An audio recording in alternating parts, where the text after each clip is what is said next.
Atong sayro ng dugang pang mga balita sa Mindanao. Makabanato si Efren Mamak live sa General Santos City. Efren. Salamat, Sara. Dakpan ang 46 anyos nga mag-uuma. Human makuha ang mga iligal nga armas ug bala atol sa pagsilbi og search warrant sa kapulisan sa Titay, Zamboanga, Sibugay.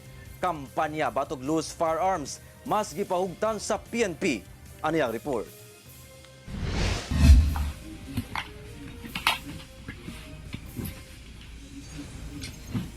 Gihalughog niining mga operatiba ang mga gamit sa sulod niining usa ka panimalay atol sa pagsilbi og search warrant kalabot paghupot og iligal nga armas sa barangay Kitabog, Titay, Zamboanga, Sibugay pasado alas 12:30 sa kadlawon adlawng Martes.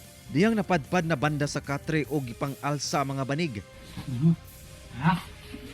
Langs. Hoy, mulong. Dua.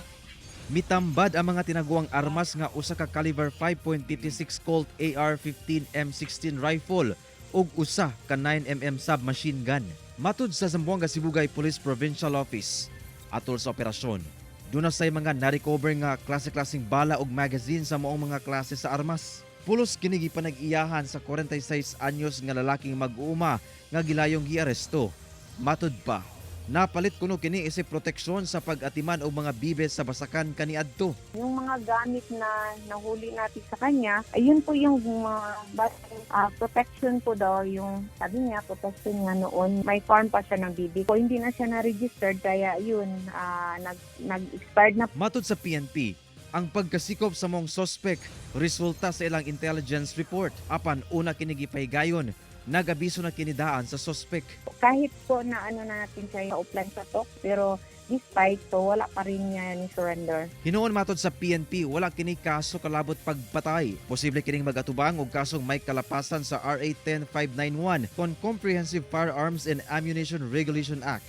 Ginakuwaan pa kini og pahayag. Pahimangno sa PNP sa uban nga naghupot gyapon og loose firearms nga isurrender na kini sa PNP. The PNP, kami implementation, dapat i-surrender na sila sa nearest police station or yung sa kakilala nila, them to assist. Para po hindi po matulad nito na ganyan, ma-issuean po natin ng search warrant. Kauban si Gary Balantayog, Bong Vicencio, Efren Mamak. 1. Mindanao.